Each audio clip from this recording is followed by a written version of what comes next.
গোলাম, এই গোলাম, আরে কি করছিস? নিজের স্বামীর নাম এভাবে মুখে নিতে নেই। ওকে আমি আমার স্বামী হিসেবে মানি না। ম্যাডাম, ওই যে গোলাম আইছি। জি ম্যাডাম। তোমাকে কি বলেছিলাম আমি? আমার হিলটা কেন চেঞ্জ করে আনো নাই?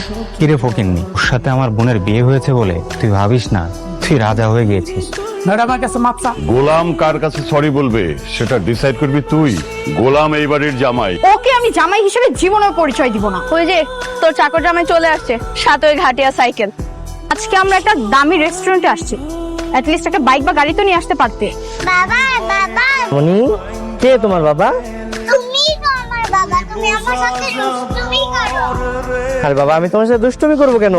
আমি তোমার বাবা না, তোমার ভুল হচ্ছে, তোমার বাবা বাসায়। ও মাই গড, গোলামের আগের বউ বাচ্চা আছে? অসম্ভব, গোলামের আগে কোনো বউ বাচ্চা থাকতে পারে না। এই দুষ্ট মেয়ে, কোথায় গেছিলি তুই? তোকে বলছিস আমাকে ছেড়ে কোথাও যাবি না। আমি ওইখানে বাবাকে দেখেছি। বাবাকে দেখছিস মানে? কোথায়? আসো আসো। কই তোর বাবা? আমার বাবা সত্যি এখানেই ছিল, আমাকে না নিয়ে চলে গেছে।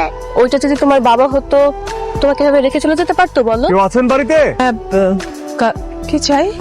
একটু যদি কষ্ট করে দেখতেন ওনাকে চেনেন কিনা। আরে আমার ছেলে শেহজাদা, তো শেহজাদার ছবি। এই শেজাদ স্যারের মা উনি পাওয়া গেছে। কোথায় কোথায় আছে আমার ছেলে? প্লিজ একটু অ্যাড্রেসটা বলুন না, মানে কোথায় পেয়েছেন আমার ছেলেকে? আসলে আমরা তো ওনাকে পাইনি, তবে ওনার বিষয়ে একটু জরুরি কথা বলতে আসছি আপনার সাথে। সরি, একটু লেট হয়ে গেল। তুমি এত লেট কেন করলে? আর ওই বাচ্চাটা কে ছিল? ওই বাচ্চাটার আমি চিনি না আসলে, আমার দেখে বাবা বাবা বলতেছিল। আসলে বাচ্চা পোলাপান তো, হয়তো বা ওর বাবার সাথে আমার ফেসের মিল আছে, এই আর কি। আচ্ছা বলো তো, তোমরা আজকে হঠাৎ করে এই গরিব ফকিন্নিটাকে রেস্টুরেন্টে আনতে গেলে কেন?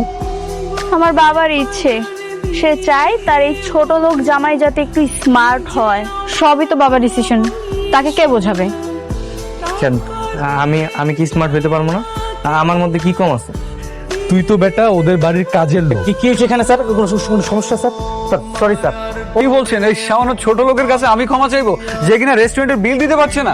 এই এত কথা বলো কেন? যা বলছি তাই করো। তুমি ওনার কাছে ক্ষমা চাও, তার সাথে কিভাবে ব্যবহার করতে হয় তুমি জানো না? যাও। কি ব্যাপার, ভিতরে কি এমন করলি যে ম্যানেজার তোকে স্যার বলে ডাকতেছে? ম্যানেজারের আচরণ দেখে মনে হচ্ছে গোলাম অনেক বড় মাপের কেউ।